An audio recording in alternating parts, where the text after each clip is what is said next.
अगर मैं तुम लोगों से पूछूं कि इंडिया के most hated, loved and controversial director कौन है, तो बहुत से बंदे तो सोच में पड़ जाएंगे एंड बहुत से बंदे फटाफट एक इंसान का नाम ले देंगे एंड उस इंसान का नाम है डायरेक्टर संदीप रेड्डी वांगा। संदीप रेड्डी वांगा इंडिया के इकलौते ऐसे डायरेक्टर है जिनकी मूवीज अगर आती है ना तो वो कंट्रोवर्सीज का पहाड़ लेकर आती है। इनकी जो अपकमिंग मूवीज है उन पर भी भाई कंट्रोवर्सीज की उंगली तनी हुई है एंड इनकी जो मूवी रिलीज हो चुकी है पहले वो अभी के टाइम पर कंट्रोवर्सी कर रही है। भाई साहब संदीप का फिल्म मेकिंग स्टाइल काफी अलग होता है, जैसे भाई इनका गुड एंड बैड दोनों की इमेज रखने वाला कैरेक्टर एंड इनके चाहे मूवीज के अंदर बोल्ड सीन हो या फिर कैची सॉन्ग्स हो, बाकी सबसे अलग है भाई इनकी फिल्म मेकिंग। यहाँ तक कि संदीप रेड्डी ने आज तक सिर्फ 3 फिल्में ही डायरेक्ट की है और तो और भाई तीनों फिल्में ही ए रेटेड है एंड तीनों ही फिल्मों ने आपस में ही एक दूसरे का रिकॉर्ड तोड़, जैसे दूसरी ने पहली का एंड तीसरी ने दूसरी का। संदीप रेड्डी वांगा उन डायरेक्टरों में से एक है जिनसे एसएस राजमौली तक डरते हैं कि भाई ये बंदा मेरे रिकॉर्ड्स को ना खा जाए। और तो और संदीप रेड्डी वांगा की मूवीज में बॉक्स ऑफिस पर भी काफी तगड़ा गैप देखने को मिलता है, जैसे इनकी पहली मूवी अर्जुन रेड्डी ने 50 करोड़ का बिजनेस किया था, दूसरी मूवी कबीर सिंह ने 380 करोड़ का कलेक्शन किया था और इनकी तीसरी मूवी एनिमल ने 917 करोड़ का कलेक्शन किया था। संदीप की जो अपकमिंग मूवी है वो प्रभास के साथ है स्पिरिट एंड लोग आराम से उम्मीद लगाए बैठी है कि ये 1000 तो बस ऐसे ही पार कर देगी। देखना इंटरेस्टिंग रहेगा कि भाई प्रभास इसमें क्या कुछ करते हैं। लाइक प्रभास का हमने भाई महाराजा टाइप कैरेक्टर देख लिया और तो और भाई आदि पुरुष में जीजस का कैरेक्टर देख लिया, यहाँ तक कि भाई पुलिस का कैरेक्टर देखना बहुत ज्यादा इंटरेस्टिंग रहेगा, ऊपर से भाई वांगा के स्टाइल में। एंड वांगा ने ये तक बोला है कि ये मूवी आराम से 150 करोड़ की ओपनिंग ले लेगी एंड वांगा ने कम ही बोला भाई, जैसे प्रभास का स्टारडम है एंड ऊपर से वांगा का फिल्म मेकिंग स्टाइल है जिसकी अभी दुनिया फैन बनी हुई है, तो 200 CR तो आराम से है भाई साहब। एक टाइम था जब वांगा की फैमिली ने अपनी पुश्तैनी जमीन बेची थी पहली मूवी को प्रोड्यूस करने के लिए, जब कोई नहीं मान रहा था। एंड एक टाइम आज का है जब वो एनिमल मूवी से 200 करोड़ तक कमा गए। बहुत कम लोगों को पता है कि एज अ एडिटर भी इन्होंने अपना करियर स्टार्ट किया था। इन्होंने Kabir Singh and animal movie को एडिट किया है एंड और भी काफी सारी बातें हैं जो आपको नहीं पता होगी, लाइक इनकी जर्नी, इनका फिल्म मेकिंग का कोर्स एंड और भी काफी कुछ बात करेंगे कि कैसे भाई इनकी पहली फिल्म कभी बनी नहीं पाई। बहुत कुछ डिस्कस करेंगे, काफी इंटरेस्टिंग वीडियो होने वाली है, वीडियो को एंड तक जरूर से देखना। बेसिकली डिकोड करेंगे संदीप रेड्डी वांगा की फिल्म मेकिंग को। खुसरो दरिया प्रेम का उल्टी वाकी धार, जो उभरा सो डूब गए, जो डूबा सो उधर हो गई लड़ाई भारी अर्जुन वैली ने।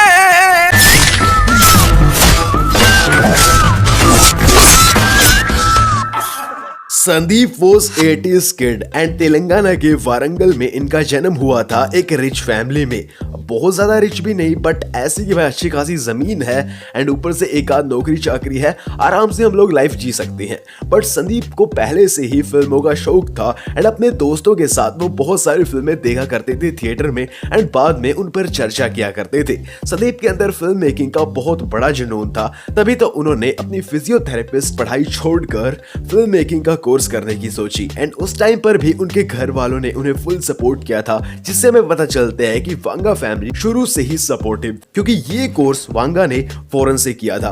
अपना कोर्स कंप्लीट करने के बाद वांगा जब घर पर आए तो भाई उन्हें एक्सपीरियंस की जरूरत थी एंड वो लग गए भाई मूवी की शूटिंग देखने के लिए। कई बार वो सेट्स पर जाते थे एंड फिर उन्होंने बहुत ज्यादा स्ट्रगल किया एज अ असिस्टेंट डायरेक्टर की जॉब पाने के लिए और 2010 के अंदर केडी फिल्म के अंदर उन्हें किरण कुमार के साथ असिस्टेंट डायरेक्टर का काम मिल भी गया एंड उसके बाद इन्हें 2015 की मली मली इदी रानी रोजू मूवी में क्रांति माधवन के साथ असिस्टेंट डायरेक्टर का काम मिल गया। एंड अभी संदीप काफी कुछ सीख चुके थे, कैसे स्क्रिप्ट लिखी जाती है, कैसे टीम को मैनेज किया जाता है, कैसे एडिट होते हैं, कैसे कैमरा वर्क होता है एंड वो तैयार थे अपनी मूवी के लिए जिसे वो राइट एंड डायरेक्ट करने वाले थे। उन्होंने अपनी पहली मूवी की स्क्रिप्ट शुरू की by the name is sugar factory, but भाई किसी ने भी इस मूवी को प्रोड्यूस नहीं किया क्योंकि संदीप फिल्मी बैकग्राउंड से नहीं थे एंड नए नए बंदे थे भाई साहब। इसलिए भाई संदीप ने बहुत महीने जब हार्ड वर्क किया तो किसी ने नहीं देखा एंड संदीप ने इस मूवी को ड्रॉप कर दिया और नई नई स्टोरी पर काम शुरू किया। उन्हें लगा कि उस स्टोरी में कुछ गड़बड़ थी एंड उन्होंने जब अपनी नई मूवी पर काम शुरू किया by the name is Arjun Reddy, उसके साथ भी सेम प्रॉब्लम हुई। इस मूवी को दूर से ही रिजेक्ट कर दिया एंड कुछ जब सोच रहे थे उसको प्रोड्यूस करने की भाई ये हो सकता है, बट उन्हें ऐसा लगा टॉक्सिक मूवी है। इस टाइम पर भाई ए रेटेड मूवी से बहुत ज्यादा टला जाता था, फैमिली ऑडियंस को यहाँ पर टारगेट किया जाता था कि भाई बॉक्स ऑफिस कलेक्शन अच्छी आ सके। एंड भाई तब वांगा बहुत महीनों तक स्ट्रगल करने के बाद काफी डिप्रेस्ड हो गए एंड बताया तो ये तक जाता है कि उन्होंने एज अ डायरेक्टर बनने का सपना तक छोड़ने की कोशिश की थी, लेकिन उनकी ऐसी हालत को देखकर उनके फादर एंड उनके ब्रदर ने इस मूवी को प्रोड्यूस करने की सोची एंड अपनी पुश्तैनी जमीन बेची जो करीबन 36 एकड़ थी एंड अपनी कुछ सेविंग लगाकर वांगा को 5 करोड़ का बजट दिया। अब वांगा पर बहुत ज्यादा प्रेशर आ चुका था, उनकी पहली मूवी भाई साहब, वो भी भाई घर वालों का पैसा लगा उसमें, मतलब डूबना नहीं चाहिए वरना बहुत बड़ा नुकसान हो जाएगा। वांगा ने भाई साहब जैसे तैसे प्रेशर लिया, जैसे तैसे अपनी पहली मूवी बनाई। काफी ज्यादा उन्हें प्रॉब्लम्स आई, कभी सेट में कभी बजट में, बस जैसे तैसे उन्होंने मूवी बना दी। फिर दिन आता है 25 अगस्त 2017 का जब मूवी रिलीज होती है by the name is Arjun Reddy and release होते ये तबाही मचाती है एंड भाई 50 करोड़ का कलेक्शन करती है वर्ल्ड वाइड, जिसके कारण वांगा की फैमिली एंड संदीप के अंदर बहुत ज्यादा कॉन्फिडेंस आ जाता है एंड वो भाई साहब बहुत ज्यादा खुश हो जाते हैं। फिर काफी ज्यादा ऑफर्स भाई इन पर आते हैं बट वांगा एक्सेप्ट करते हैं टी सीरीज का ऑफर, जो कि भाई अर्जुन रेड्डी का ऑफिशियली रीमेक बनाना चाहते थे बॉलीवुड के अंदर। एंड फिर भाई साहब वांगा ने भी इसको हाँ कर दी क्योंकि उस टाइम पर रीमेक्स चल जाते थे, लोग इतना ज्यादा अवगत नहीं होती साउथ की मूवीज से। उसके बाद भाई वांगा इस मूवी में और ज्यादा लिमिट पुश करना चाहते थे क्योंकि ये मूवी उनके दिल के काफी करीब थी एंड अर्जुन रेड्डी के टाइम पर इन्हें काफी ज्यादा प्रॉब्लम्स का फेस करना पड़ा था, बट अभी बजट की कोई टेंशन नहीं थी। 60 to 68 करोड़ बजट था, इनकी प्रॉपरली टीम थी, इसलिए भाई इन्होंने कबीर सिंह मूवी को रिलीज कर दिया एंड रिलीज होते ये मूवी कलेक्शन के मामले में तो रिकॉर्ड तोड़ दी है। उस साल भाई 380 करोड़ का कलेक्शन करती है एंड ए रेटेड मूवी जो कि सबसे ज्यादा कलेक्शन करती है इंडिया, ये रिकॉर्ड भी अपने नाम कर लेती है। बट साउथ के अंदर इतनी कंट्रोवर्सी नहीं थी जब ये मूवी रिलीज हुई थी जितनी बॉलीवुड के अंदर होती है। बहुत से बंदों ने भाई अलग अलग स्टेटमेंट थे इस मूवी को लेकर एंड संदीप को बहुत ज्यादा क्रिटिसाइज किया। फिर जब एक इंटरव्यू में संदीप से पूछा कि उम्मीद करते आप आगे से सही रहेंगे, ऐसी फिल्में नहीं बनाएंगे, बट संदीप ने बहुत ही हट के जवाब दिया जिसके कारण फेक फेमिनिस्ट की चल गई भाई साहब, सबकी फट गई कि कैसा स्टेटमेंट दे दिया बंदे ने। More because these guys are calling this film as a violent film.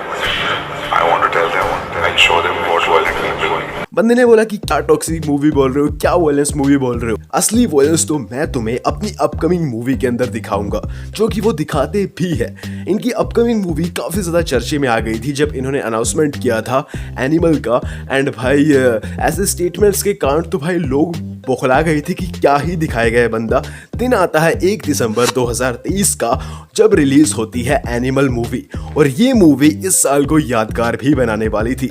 Movie release होते भाई बॉक्स ऑफिस तो उधेड़ के रख देती ही है, काफी सारी कंट्रोवर्सीज भी लेकर आती है। बहुत बंदों ने भाई इस पर अपनी उंगलियां उठाई, बहुत से यूट्यूबर्स ने बोला, यहाँ तक कि जावेद सर ने भी बोला और तो किरण राव ने भी बोला भाई एक औरत को थप्पड़ मार देने में क्या खराबी है, वो पिक्चर सुपर डुपर हिट हो तो ये बड़ी खतरनाक बात है। बट संदीप ने सबको सही वे में जवाब दिया एंड सबकी बोलती बंद करा दी। Same thing to Farhan Akhtar when he was producing Mirzapur. पूरा दुनिया भर में जितना गालियां है ना वो मिर्जापुर एक शो में है। और भाई संदीप देखो ऐसे डायरेक्टर वो डरते नहीं है, वो सेंसर बोर्ड को भी बोलते हैं कि भाई ऐसी ही मैं 2 मूवी बनाऊं, तुम्हें मेरी मूवी से सीन नहीं करना चाहिए, चाहे कोई बच्चा आए या कोई बच्चा नहीं आए, मेरे को फर्क नहीं पड़ता। एंड संदीप भाई ऐसे ही है, वो किसी से डरते नहीं है, उन्हें बस अपना फिल्म मेकिंग का स्टाइल दिखाना। रोमियो टाइप की फिल्में आ रही थी बट कुछ हटके रोमियो टाइप की फिल्में दिखाई जो लोगों को पसंद आई, जो कि चली भी, जिसके कारण संदीप खुद के रिकॉर्ड्स को ब्रेक कर रहे थे एंड ऐसी स्टेटमेंट्स के कारण सबकी जलाकर राख कर रहे थे एंड अब संदीप सबकी नजरों में आ गए थे, फेमस हो चुके थे।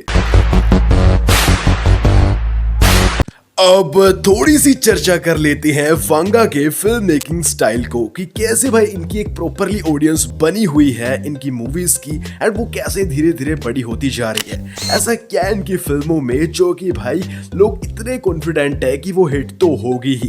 यहाँ तक कि वांगा भी ऐसी स्टेटमेंट्स दे रहे हैं बिना डरे, कुछ भी वो बोल रहे हैं, रियल लाइफ में कैसे वो सिग्मा बने हुए हैं। तो सबसे पहले भाई वांगा के कैरेक्टर्स देखो। वांगा के जो कैरेक्टर्स होते हैं वो काफी आइकॉनिक होते हैं, उनकी मूवीज की तरह लोग उन्हें भी याद रखते हैं बहुत टाइम तक। जैसे अर्जुन रेड्डी हो गई भाई एंड ऐसे उसका सेम कॉन्सेप्ट कबीर सिंह हो गई, बट दोनों कैरेक्टर को लोग अलग अलग जानते हैं। वांगा जो है अपने कैरेक्टर्स को बहुत ही डीप में लिखता है। लाइक इनके जो हीरोज होते हैं वो गुड भी होते हैं एंड बैड भी होते हैं। एक हीरो क्या होता है भाई, उसे हर कोई पसंद करता है, वो सब कुछ कर सकता है, बट यहाँ पर वांगा के जो कैरेक्टर होते हैं वो रियलिटी बेस होते हैं। बहुत से बंदे नफरत करते हैं बट कुछ ही लोग होते हैं जो इन्हें प्यार करते हैं। जैसे कि भाई कबीर सिंह में उसकी फैमिली तक उसे हेट कर रही थी, हर कोई उसे गालियां दे रहा था, बट उसके दोस्त एंड उसकी जीएफ उसे पसंद कर रही थी। एंड ऐसे रणविजय से उसे हर कोई भाई हेट कर रहा था, बट उसकी जो जीएफ थी उसे बहुत ज्यादा प्यार कर रही थी। एंड इन लोगों की जो जीएफ है वो ऐसे ही इन्हें प्यार नहीं करती भाई ये उनके लिए ऑनेस्ट है, बट यहाँ पर इनकी बैड पर्सनैलिटी इसलिए है कि ये शादी से पहले ही फिजिकल नीड पूरी कर लेता है, उसके साथ इंटीमेट हो जाता है। बट ऐसा भी नहीं है कि भाई ये बंदा ऐसे इंटीमेट हो गए भूल गया औरों की तरह, नहीं भाई ये उनके लिए फिर ऑनेस्ट भी बन जाते हैं, दूसरी लड़की की तरफ देखते तक नहीं है। ऐसे भाई जैसे कबीर सिंह भाई डॉक्टर की पोस्ट पे था भाई वो, यहाँ तक कि रिच बैकग्राउंड था, बट भाई जब प्रीति गई ना वो बिल्कुल पागल हो गया, बिल्कुल नशे में ऐसे भिखारियों की तरफ फिर रहा था।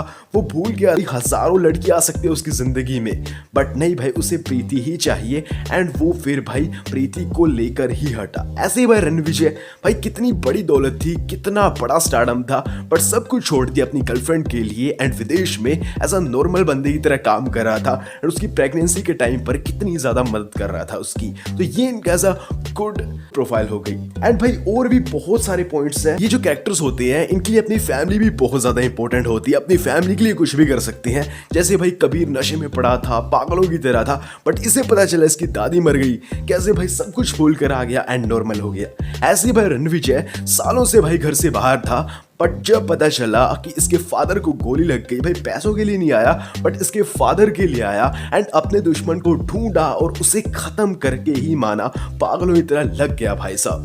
ये कैरेक्टर लिटरली जीनियस होते हैं। यहाँ तक कि भाई ये जो कैरेक्टर्स होते हैं ये सच बोलने में बिल्कुल भी नहीं कतराते, इन्हें घुटन बिल्कुल भी पसंद नहीं है। ऐसा देखो कबीर सिंह पर ये एलिगेशन था कि भाई ये केस था कि भाई उसने ड्रिंक करके ऑपरेशन किया है एंड भाई उसका लाइसेंस तक यहाँ पर खत्म हो सकता था, उसका करियर खत्म था, घर वालों ने पैसे वगैरह देके सॉर्टेड कर दी थी, बट उसका मन नहीं माना एंड उसने सब कुछ सच सच बोल दिया बिना डरे। कितना बड़ा केस हो सकता था। ऐसे रणविजय भाई वो इंटीमेट हो चुका था तृप्ति के साथ, किसी को कुछ नहीं पता था, बट उसे घुटना नहीं था भाई, अपनी गलतियों को छुपा है या फिर जो इन्होंने किया है वो कायरों की तरह भाई झुटला दे। तो भाई इन कैरेक्टरों की कौन इज्जत करेगा? वो ऐसे सोचेंगे कि लोग भाई ये तो ऐसे सिंपल बंदा है जो कि गलतियां करके छुपा रहे हैं। अब इनके ऐसे ही भाई डैशिंग के कारण लोग इन्हें याद करते हैं कि भाई कैरेक्टर ने ये कर दिया था, तब कैरेक्टर ने ये बोल दिया था, कैरेक्टर अब आगे क्या करेगा। तभी तो एनिमल को लेकर भाई बहुत ज्यादा थ्योरीज बन रही है कि एनिमल पार्क में आखिर बवाल होगा तो होगा क्या। अब देखो वांगा की स्टोरीज भले सिंपल होती है बट उनका प्रेजेंटेशन का तरीका काफी तगड़ा होता है। जैसे उनकी तगड़ी एडिटिंग होती है, जैसे उनका भाई तगड़े सॉन्ग्स होते हैं, उनके डायलॉग्स होते हैं, जिसके कारण भाई मूवी आइकॉनिक बन जाती है एंड कैरेक्टर को तो कौन ही भूल सकता है। बहुत बड़ा कारण है वांगा की मूवीज का इतना सुपरहिट होने का एंड शायद ये पॉइंट भाई हर मूवी को सुपरहिट बनाने में होता ही है एंड वो है मूवी के बीजीएम एंड सॉन्ग्स को लेकर। देखो 99% चांस है कि मूवी हिट उसके म्यूजिक एंड सॉन्ग की वजह से भी होती है।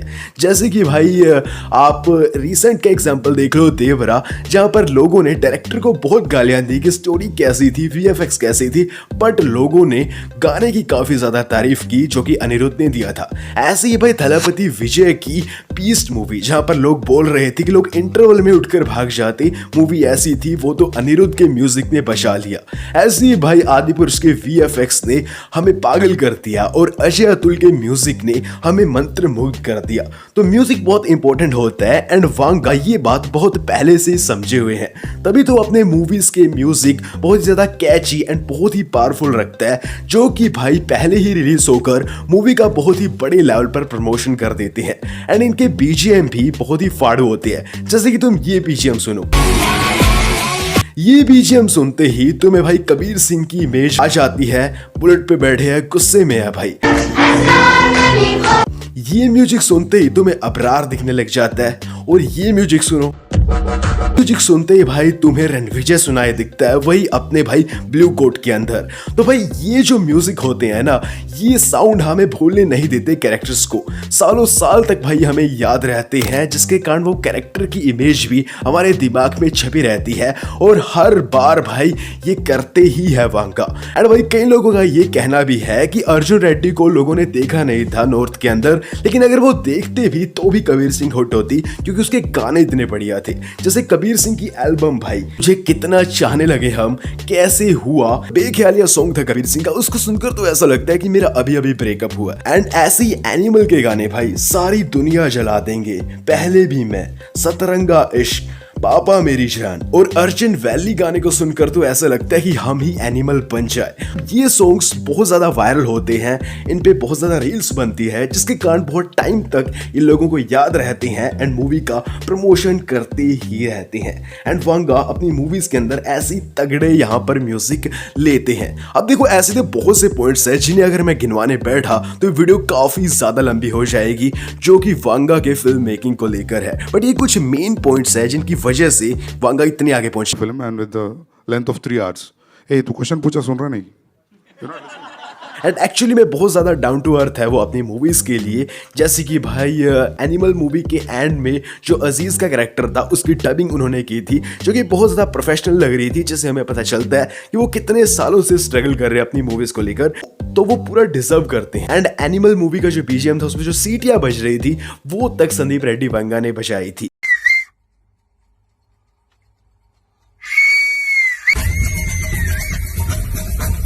मैं भाई इनका बहुत तगड़ा फैन हूं, तुम इनके कितने तगड़े फैन हो मुझे कमेंट में जरूर से बताना।